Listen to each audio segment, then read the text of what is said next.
least. But yeah, no, we're happy to have you on. But obviously, it is kind of coming off of an unfortunate loss there, as you mentioned. But hey, you're the one that reached out to me, and you know what? Happens. But I know that you're a fan of Han in general, so like to watch it as well. So you looking forward to seeing which of these teams now move on? Who do you think? Who would you give the edge to in Sania? Oh man, I mean E6 has always been my bane, right? Like back from the Sync days, E6 was always the one team that that always felt so scary to go up against. And it's the same 5 players as it was at DreamHack, and it's to me that it is the stronger roster. I think they have the more experience, but you don't underestimate Probusk. It doesn't. Probusk plus 4 customers doesn't matter. Still scary, and now he has a great team around him. So, I think Mint definitely has potential to win this game. But if I just straight up give any team an edge, it would definitely be ECX. Well, I know, Snooey, you were mentioning earlier the brackets here. Obviously, a little bit different in terms of how we got to this point. Evil Corporation, they got a couple of 2-0s. They 2-0'd Wapdash. They then 2-0'd BMG. That's why they're here. Fresh, on the other hand, it's been a little bit more rocky of a ride, including that first round where they nearly lost to Team Druids. But they did win that series 2-1, and then they went on to beat Complexity, of course, 2-1. So a little bit different there. But what about you, Snooey? Do you feel like Fresh has a shot here as ECX? Are they going to be too good, you think? I mean, as much as you put it, like I do think that Evil Corporation got it upper edge. Looking at recent events, looking at how well they performed during the last weekend, but Mint at the same time, like I talked with Slaska Jarrett right after they won the Dead Eye Bounty League, and asked him about his opinion on this upcoming playoffs, and he was like, "We're gonna win it, baby. We're gonna win it. We're gonna go all the way." So the motivation, the attitude is certainly dead point for our fresh roster here. All right, yeah, no, definitely. Again, everyone's determined at this point to win it. We'll see how that carries them moving forward. So here we are, though. We got the draft, of course, well underway. One of the first things to note here, you see the initial bans coming out of Deadlift, Ophelia, Parallax, and Parasite. Parallax has been an interesting hero as of late, specifically in the hands of Sasuke.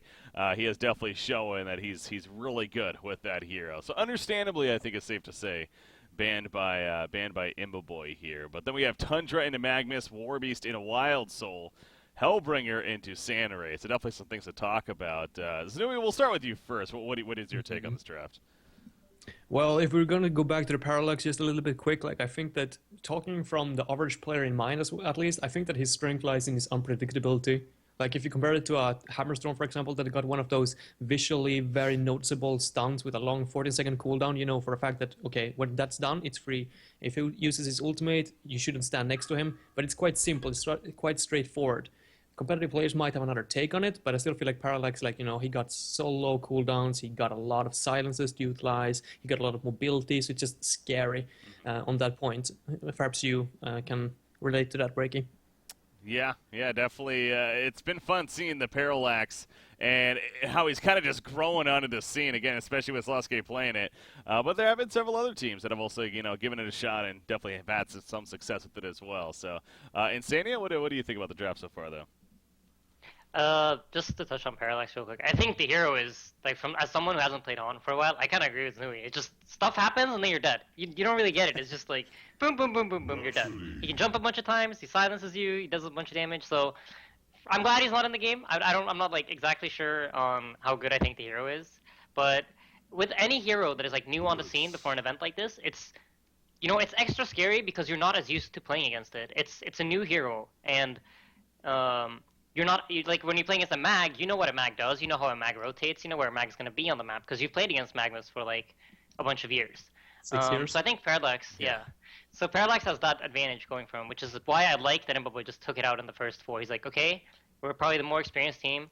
I don't want any unpredictability. I just want to do like what I think is right. And I think this is very typical ECX in terms of drafting. They always want the map control. That's the most important thing for them, is that we have the tools to control the map. Mm-hmm. And Tundra, Warbeast, the Wolves, the Bird, just controls that so well. Clank's not being banned, by the way. Does that surprise you? I think Clanks has been nerfed. I've been informed. The hero is not as good as it maybe once was. Some people said he was overpowered. Others didn't agree. And apparently he got nerfed a bunch afterwards, so I guess I was right. We did see, I think it was actually against BMG last week, if I'm not mistaken. Yup. They did so of course. Mm-hmm. There you go. Yeah, I was there. You could relate to that. Well, Darce Lapt was there, from what I recall, so Oh yeah, and he has a very important message for us, but I think he'll bring it up later. Okay. But yeah, Clanks is scary hero. Does a lot of damage. I think the thing with Clanks is kind of like the same thing with Mage Bane. You screw up once, it's a very unforgiving hero. You really got to be on point. If you make a couple of mistakes, then you're out of it. Yeah. Uh, Well, but yeah, we don't see it here. Obviously, we see Salamon, speaking of another hero that's pretty dangerous and deadly in the hands of Imboboy, so that's what they take as Pharaoh, then, as the response there. So, interesting finish. It looks like, I mean, ECX, that's a strong lineup over there on their side. Yeah, Yeah, there is the post haste. Yeah, go ahead. no, I think I like what E6 have done here. So basically, during the drafting stage, they first wanted to make sure that the enemy team can't play the slow-paced map control game by picking Warbeast and Tundra, and then they round off their lineup by picking incredibly strong team fights. So basically, they're telling the other team, you know what, we're trying to play split push, we're trying to play slow, we're trying to map control, and then when they notice that Provost is picking Sandwraith and these heroes to combat that, Mbaboy turns it into a complete push lineup and like a strong team fight lineup, and. In my opinion, they got this draft. This is in their favor. They have a stronger team fight in my eyes, and I think they have ways to slow down Sandwraith and other heroes across the map. So I really like what they did here with their draft. Yeah, I agree on all the points. Like, I feel like Evil Corporation definitely is coming out ahead here in the draft. Like, I feel like Samrath and Wild Soul aren't necessarily the best combination of two heroes to have on the same team. Kind of feel like, I don't know. I mean, sure, there comes a little bit of pushing from Wild Soul. He can feel the suicide roll, but I still feel like they both like need to get close in, out attack damage, and all that. And then finishing it off as well with the Pharaoh. I'm not necessarily sure what his purpose is going to be in this game. There's a lot of there's already Thunder being picked up, so they're going to have map control. There's going to be a little bit more of a push lineup, as Insania mentioned. So Pharaoh per se, I don't feel like there's necessarily going to be too much, just not for offensive parts, like for Fresh Air or for Mint. He's not necessarily going to be able to catch people off guard, but at the same time, he's not going to be able to counter-initiate to any benefit either. So perhaps you and Insania got something else to add to this Pharaoh. Why do you think that they last picked this one? I think it's a very good hero against Tundra. First of all, the Tormented Soul to deal with Shiver. It's just like a natural, very easy way to deal with it. And because he has such long catch range, you can kind of work around the fact that the enemy team has a lot of vision. So it has that going for himself for sure. But I think the main issue with picking Pharaoh here is that it's not a hero that provides a lot of damage. And when you're playing as a hero like Salamon that gets bonus 1500 damage from his ult, 1500 HP, you need high damage output heroes. And I just feel like they don't have the damage to deal with both Salamon, Warbeast, and potentially kill Hellbringer before he gets the spells off. It's just too much life on the Legion side compared to the damage. So I don't see what Pharaoh's gonna do. It feels like 1,500 damage when Salamon pops his ultimate, and that sometimes. Oh, look at Samrath at the top, by the way, pulling the creep wave. Oh yeah, he's gonna take a lot of damage from this from Tundra. Done a half life already, but does have a health push. You're gonna just pop that early and be good to go. But no pulled region though. That's a big hit to take this early on. Especially if you're up versus a hero or a player like Zane. He's gonna make you punish, or he's gonna make you suffer for that one. Well, we do see the aggressive blitz coming out here. Obviously this is a hero that definitely speaks for this. If you play a blitz, the idea of going aggressive is pretty much almost expected, you could argue, at this point, and they are doing that here with the Magnus against the Rhapsody Salamon. I mean, is this gonna? You see Rhapsody kind of putting herself in somewhat of a dangerous spot, but I guess at level 1, there's not a whole lot of blitz that Magnus can do just yet to go on her. So. Yeah, I'm not necessarily sure if this is the right choice either from inside to be manning up like this. I'm not necessarily sure if they're going to be able to prevent Salomon from getting the farm. As we can see, he already got a few last hits on his own, and Magnus isn't necessarily the biggest damage dealer, as you can see it right here as well. Wonderful played by Nair, just harassing him down, and already having used that mana or that the health pot is a big hit. Yeah, Insania, I mean, what do you think of this decision? They could have easily done 2-man mid and then send Pharaoh bottom and just suicide the Pharaoh, but trying to address the Salamon here. So I think what they're thinking right now is we have a Sandwraith and we have a Pharaoh. So this gives more reasons to why they picked Pharaoh. They probably planned on doing this long lane dual lane, and Pharaoh's a great hero. From back in the tri-lane days, you always wanted to have 2 solos that can very easily TP and gank for your long lane when you hit level 6. So you can prevent, you can basically start steamrolling on the enemy carry. And Sandwraith has the ultimate. They just want to give him a solo lane, get that 6 as soon as possible, and then start pressuring Salamon. And I don't think it's so much about dual laning bottom and shutting down the lane now, as it is wait for Sandwraith to get 6, just get our levels, make sure that Salamon doesn't free farm. Even if he's just 250, we're happy with that. But as soon as Sandwraith hits 6, Oh, yeah. Thunder in trouble. He is definitely. Look at the cold shoulder, though. Well, great escape, more so by Zane. Health potion is going to be taken off immediately, though, so the escape isn't finished just yet. Wildsole with that range. He's but got the Marchers. Sandrith The cannot Sandrith keep don't. up. Yeah, the Marchers giving him the distance here. And he's going to survive He's for gonna now. He does have a TP out. TP, and there we go. And meanwhile, bottom lane, Nier picks up the Bloodlust kill on a Blitz. How about that? That just really shows you how dramatically it can change. I mean, that was from Bloodlust for Fresh, that all of a sudden is a Bloodlust for ECX because of the play by Zane there. Stay alive. Yeah. No, that's very solid. I mean, Zane also made Probusk miss a lot of time that he's like wasn't farming in the lane, so both gets away and makes Sandrith use all of his mana, which is a very big deal here because Sandrith with no mana is a very easy target for them to gank as well if they were to rotate top. Like say Matthias gets a haster in top now, Sandrith is a very easy kill with the Coral, which slows them down so much. So I think that's very important to keep this in mind. Sandrith low on mana, can't run into the trees and hide, so huge play by Zane, not only getting away but also making Probusk miss so much creeps. You see 12 and 5 creep farm. Speaking of him right here, Zane 11 and 0, really is keeping up at this point with the Sand Wraith. Pharaoh in the middle lane. You figure he's gonna stick us some pressure from Hellbringer, and that's exactly what's happening. 19 and 2 Hellbringer versus a 19 and 4 Pharaoh. So Pharaoh actually holding his own with that said, as far as last hitting goes, but. Yeah, level 6 definitely going to be that key mark here. How's the jungle situation going on, by the way? Wildsole, well, he's got 1,000 gold pulled up. He hasn't actually bought anything yet. Is he going straight Alkbones, we think, or what's he doing here? Not entirely sure on that one. I'm not sure how Wildsole is preferably played now. If actually Alchemist Bones is the most viable option, seeing as there isn't too many creeps to take over. I guess it's good versus the Thunder creeps at times, but I don't know. I would rather see something different, I think. Yeah, I talked to what you got about it, and he feels like Wildsole is one of those heroes that he really needs to snowball, and when you get the Alkbones, it just like makes it snowball even faster. So in his eyes, it's like it's maybe not core, but it's a very good item for him to get if you can get away with it. And in this game, I don't think E6 is gonna put on the they're not gonna really start forcing too many fights too early on. I expect Henka to get hit level 6 and then start maybe rotating around for mid, rotating around for bottom, as he likes to do. He is more of an aggressive jungler, so expect that to happen from the Warbeast. I think he could get away with Alchemist Bones. I just don't like the situation that they're put in.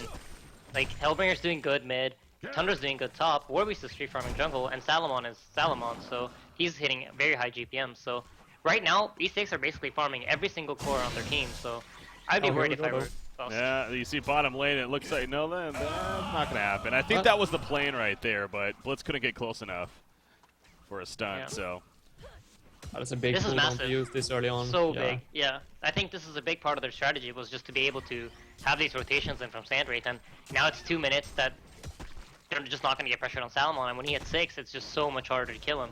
Yeah. It's 1100 bonus HP that he has, and it looks like they're going to go for a counter kill. Yeah, look at this. They're chasing in. Magnus, Steam Bath, though, will destroy any chance right there. Obviously, Salamon being level 6 has that big threat now, being able to jump in the ulti for Magnus. A little bit of pressure, but again, I think he's going to ultimately be fine here as Salamon harasses him down. God, that ultimate, it only costs 100 mana. Yeah, I thought it would have been not enough mana to use it, but only being 100 mana, so him and boy. I'm bringing a Pharaoh kind of going at it a little bit, but in the end, different guy is going to be first to that invisibility rune. That might be a very handy tool here now when Samurf Ultimate or the Mirage is on cooldown. They could potentially utilize this invisibility instead to at least keep Salamon away from farm for just a little bit.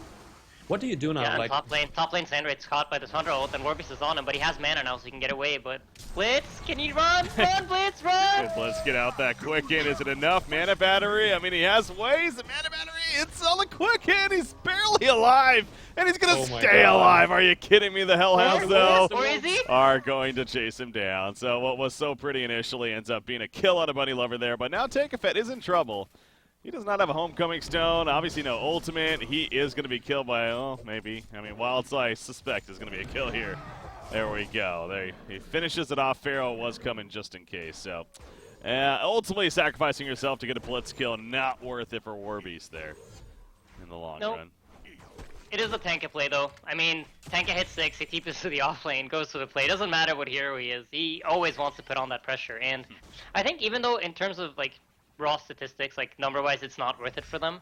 It puts the fear of Sandwraith, like, he can't feel safe in the top lane at any point. Because as soon as Warbeast is fogging, you don't know if he's going to TP up top and make a play or not. So I really like this from Thinkafit, even though it didn't work out.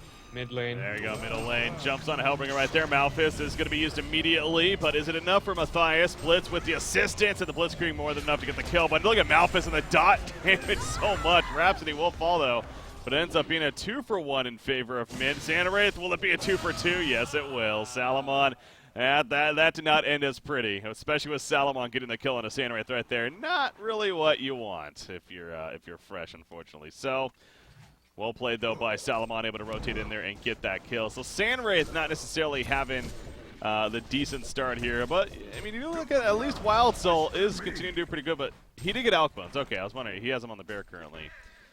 You see there, so.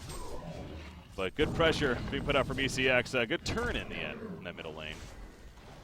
Yeah, on top with the communication there, at least as we can see. And luckily for Salamon, he was in the neighborhood, so he was able to pick up that kill onto Probask as well, which is huge at this point of the game.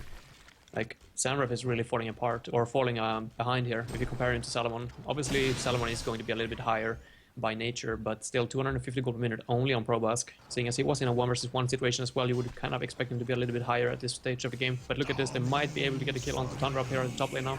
Yeah, they're going for it. Is it enough damage, though? I don't think it's going to be. Avalanche used, God, that Pilfering keeping him slowed, but it is not enough to torment it, so it's only level 2.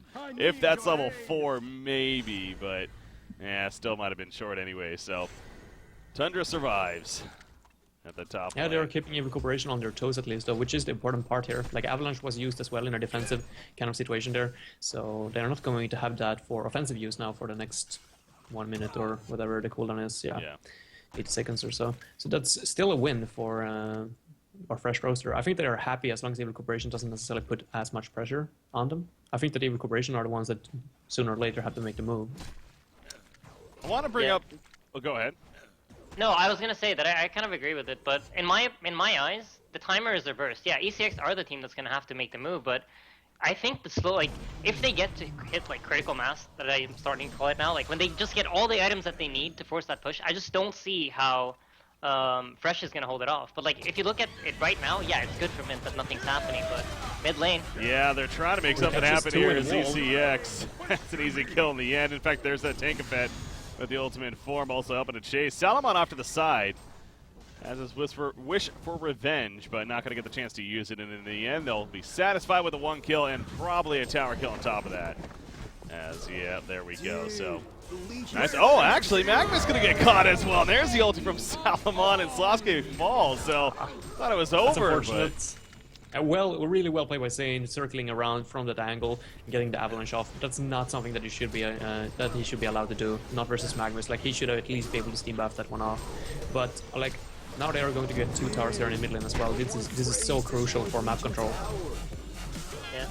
I mean, if there are 2 towers that you don't want to lose early on, it's your 2 mid towers. It basically opens up the entire map for ECX. And when you have the Tundra and Warbeast, like I said, oh no, more trouble in mid lane. Pharaoh's caught, he's going to be walked down. Oh, all 5! So much assist gold! You don't want to give that away. Yep. Yeah, Hellbringer ult used. Probably going to rotate over for the tier 1 bottom tower now, that the ulti's out. Don't see any reason why not. Blitz is going to be for support out as well. I don't see him coming out of this one. Or actually, it doesn't seem like they are going to run dangerous route there. They're going to farm some actions instead. But going to play it safe, but yeah, it's a lot of momentum built up for ECX. I like to bring this up, and to be frank, like, I don't think we ever really see anything but Mocker Brilliance on Sandwraith, even though I have brought it up before. But man, is there ever a game, and is this perhaps a game where it's like, don't go Mock, or is it just too good on this hero? So in the game that should not be named, they tend to go Geobane into Diffusal Blade, and the concept behind it is you jump on any hero, you pop your 2 illusions, and you slow them down, and then the true damage from the Deserted with the illusions basically kills the hero on their own. But I've never seen it happen here. I don't expect it to happen now. But I think it could be pretty good here. Like, he could pretty much solo jump in on Tundra or Hellbringer, or pretty much any one of the backline heroes, even Rhapsody for that matter, and solo kill them before anything happens. I just don't think he has the farm though. He kind of has to go Mach so he can recover.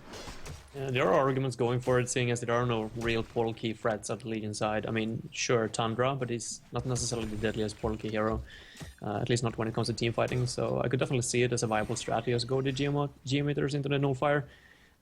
But something tells me that seeing as it's Probusk, he's going to go for the more greedy route. Well, so keep an eye on that, what Probus does decide to go for. Obviously, he's got a little bit of build-up here. Magnus bottom lane. It tells me he might be in some trouble here shortly. No ultimate just yet for Salamon, but they might not need it. Yeah, they probably would, so...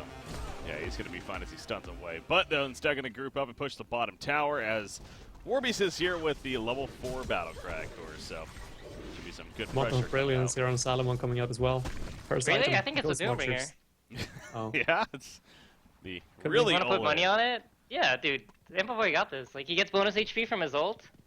He's super tanky. Just go Doombringer. Do it for the fans. Do it for the I viewers. saw one earlier. Yeah. It's for the viewers, man.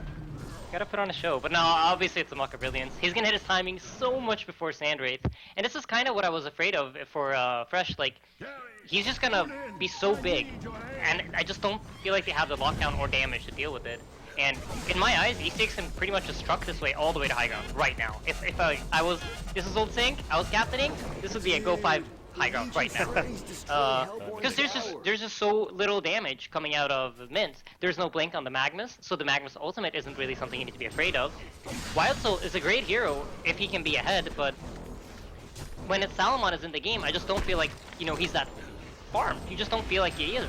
He's at 480 GPM, which in a normal game is a huge thing, but yeah, Salamon's just equally farmed, and he's been up against the dual lane, so draft is kind of kicking in here. I think E6, they're going to play it slower, but I would love to see them just go all 5 into lanes and just pretty much take out all towers and everything, because I don't see how the Hellborn's going to fight.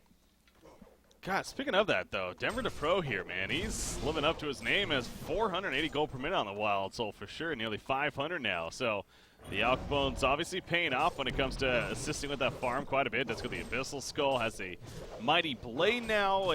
Frostal Skull tends to be the popular choice on Wild Soul, so I'd expect that to be the Frostal Skull here. But yeah, as you're kind of getting at it, Sania, it doesn't feel like that's going to be the same impact, at least initially, as the Salamon's is. Of course, having that ultimate of the Wish for Revenge, and how that really does kind of change the mentality of fights here, and him being involved. So, and then that with the team support around him, it is pretty ridiculous. You got a level 2 Malphus now ready to go. You got Portal Key on Zane. Also just got a Lex Talionis, actually, so not an often item we see, but Zane a fan of it here as a purchase. Yeah, I like it here. I mean, there's basically one hero that's very, like, the Tundra is a very single hero target. Wow, I can't talk. But you know what I'm trying to say. Yes. So the Lex Talionis just further amplifies that. Like, it doesn't matter how tanky you are, I still am gonna get that one kill that I want. And I think it's a pretty underrated item in general. I'm not sure, but it's like basically a vestment for free as well, like on top of what it already does, if you don't use it. So I like this though from E6. They got a huge timing window now. Sandwraith no Mach, no Blink Magnus. They're probably expecting Magnus to have Blink at this point, because they don't know exactly, but you have kind of a feel for this. That Magnus is probably gonna get it after the tower. So they're probably gonna start positioning around that. From either corporation or from the Mint, like just letting 2 towers fall without any hesitation, like and only getting 1 in return, and they used all or utilized all 5 members to get it as well. They weren't busy farming in the mid lane or anything like that, so I don't know, they're falling deeper and deeper behind. And now we do have the portal key onto Magnus, but he's still short of that level 11, level 2 eruption, so I'm not necessarily sure if they can actually hold this. It's gonna be a Kongor for ACX. Like they're not the kind of team that wants to slam high ground with 5 either. Usually they try to find like the one pick off, maybe burn like 2 ultis, get a pick, and then go high ground. They have Tundra, they have the Warbeast Wolves. I expect Tank can split them. Yeah, exactly. Look, he's already doing it. I think he's just gonna try to look for people with the Wolves, and stay in the enemy jungle. Try to outfarm them for a little while, finish up their items, probably get a Shrunken Head on him. Let Imbaboy finish up his Restoration Stone, and then go Kongor, and then head straight for the high ground. They kind of like to take it a bit slower. I still think they could have just slammed high ground already and won the game. Could have, Yeah, but they have the bulwark. I mean, there's a lot on the line, of course, all this stuff, so you probably want to take the safer route. They feel like they're in a very comfortable Oh, position. Rhapsody in a very offensive position. He's lucky. Nero is Yeah. really lucky that nobody is close by. Had a little bit of backup nearby, but yeah, it is one of those awkward spots of like obviously you're counter warding so they see you doing that, of course, with the vision, but they don't actually take advantage and go for the jump. So in the end, he's going to be fine. Takes care of the counter ward. So the sort of the high, it's almost finished on Sandwraith at least. So he is working towards it, but as Insanity was suggesting, here we go. Here's that Kongor, and I don't think Mint has any interest in stopping this, just like they haven't really any tower defense here. So they understand that this team makeup of ECX is just that much stronger, but I mean, you're inevitably going to have to fight them, obviously, once they start breaking your base. So that's where it's definitely going to get interesting here, as Salamon is already getting very close to that restoration stone as well. I assume he's going to pick it up. Yeah, but up until he gets it, like, he's really squishy. So even though they have the token right now, I'm not entirely sure if it's the right way to go to push a high ground. Perhaps just to wait for the restoration stone to finish. I mean, he essentially has 2,800 HP right now, as long as he gets his ultimate off. Yeah. So like, yeah, he is squishy, but he's also really not. That's how I see it. Rhapsody, by the way. Yeah, Wildsel, though, he figures somebody's nearby, and he's right. I mean, they're coming, so not worth the chase. Man, Nier has the balls of steel. I wasn't even worried. Like, he runs up to someone, he's like, "Get out of here, dude. This is my place to be." Yeah. No, yeah. So, I mean, I feel like I was gonna touch on this as well. Like, you brought it up with the Sandwraith Mock. Like, normally when you go this item, there's like the enemy supports will die from like it loses a lot of HP. But in this game, there's really just no hero that's gonna get damaged a lot by the Mock. They have the Rhapsody Dancer, so as long as they fight around that, they should be pretty good. Salamon, like the 60 damage per second isn't like the biggest deal. 40 damage per second. I'm sorry. Yeah. And then Hellbringer is also a fairly tanky hero with his E ability that gives him HP back. So, just overall, these heroes that E6 have picked, that are just the Mock just doesn't do that much against them. Warbeast has the Abyssal Skull. Tundra, like, all right, he's gonna get affected, and Rhapsody just doesn't really care. So, again, I feel to credit like ECX's draft, it's just they have everything covered and thought through. I feel. Yeah. They've thought through all these phases of the game when they were picking heroes. It's gonna be rough for Mint. I think they need to outplay. What can Wildsel really accomplish in those team fights? Like, it doesn't feel like he goes too well with the Pharaoh either. Like, he's gonna wall off the Mummy up to prevent the Legion team from escaping, but like that also means that Samurf and Wildsel can't really get in and out-attack on their own, so when it comes to the team fighting, yeah, I'm not entirely sure how they're going to be able to deal with all the threats coming out from Legion team, especially with Nier being in the background with the Protective Multi. And if in the near future, like, we were to see a Restoration Stone on Matthias as well playing the Hellbringer, like, it would just be impossible with 4 melee heroes. Like, you would be immobilized for so long. There isn't much going or much speaking for Fresh right now.